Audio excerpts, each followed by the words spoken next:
Okay, thanks for stopping by.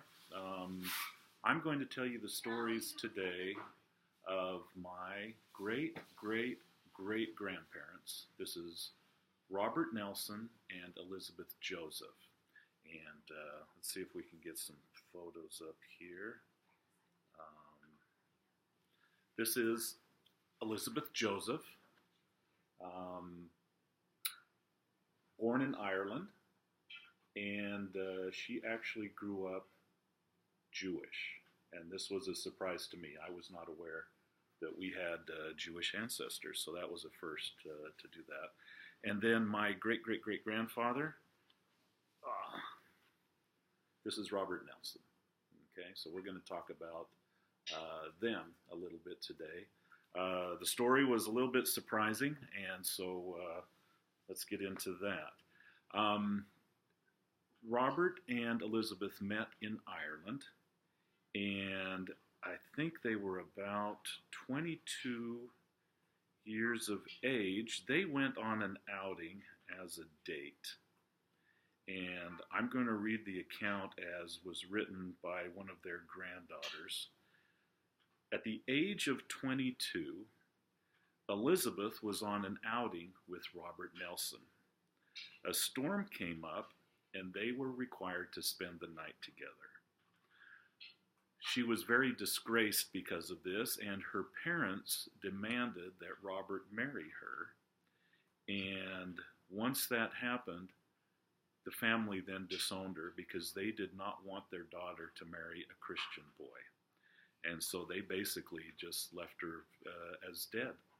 And so at that time, now the newly married couple, Robert and Elizabeth, moved to Scotland. And while they were in Scotland, they met the Mormon missionaries.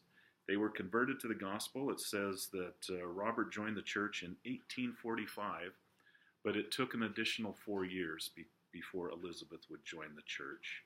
And they started saving money so that they could come to the United States. And they left from Liverpool. The ship was called the North Atlantic.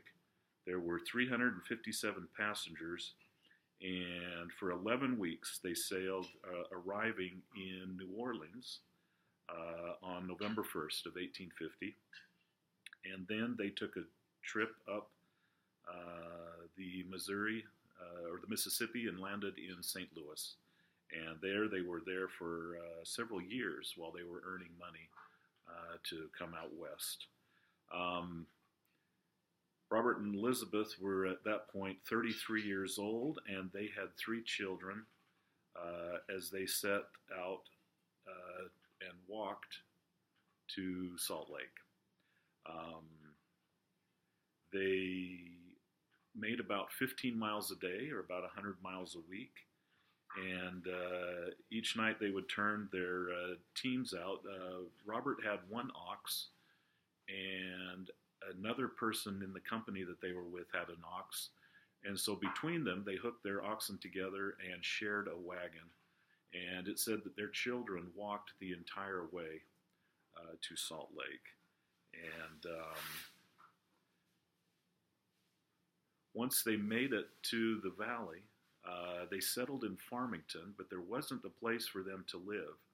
However, there was a family that had a chicken coop that they had cleaned out, and they had put some mud up on the side.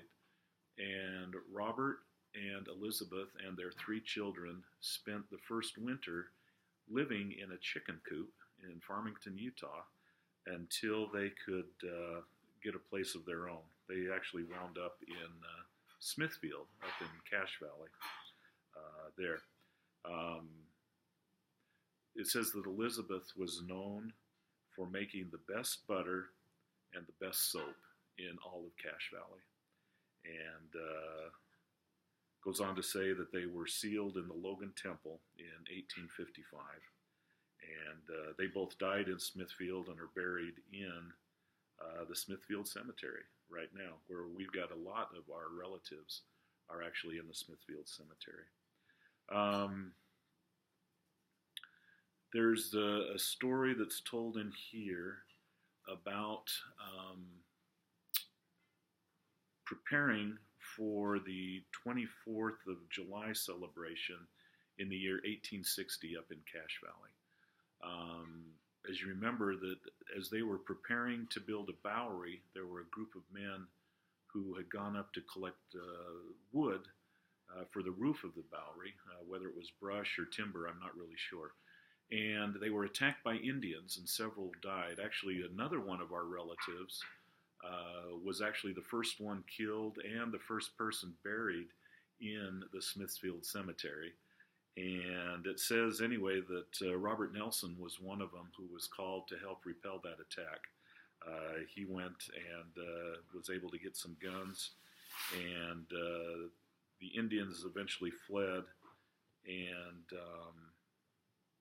I think it was Ira Merrill was actually our relative that was killed. And it's interesting that Robert Nelson was the one of them that came upon Ira Merrill when he was killed and helped get him back into town, even though he had was deceased at the time. So a couple of our relatives met each other way back in the day. I thought that was kind of interesting.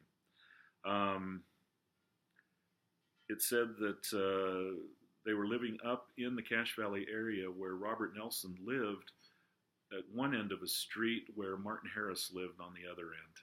So I'm trying to think, that was up north of Smithfield, and I can't remember the little town. Anybody remember where Martin Harris was living? I've forgotten too. The bottom line here, written by one of his granddaughters, said that Robert was a very hard worker and had helped building houses and did all that he could for building the church. They were never wealthy people.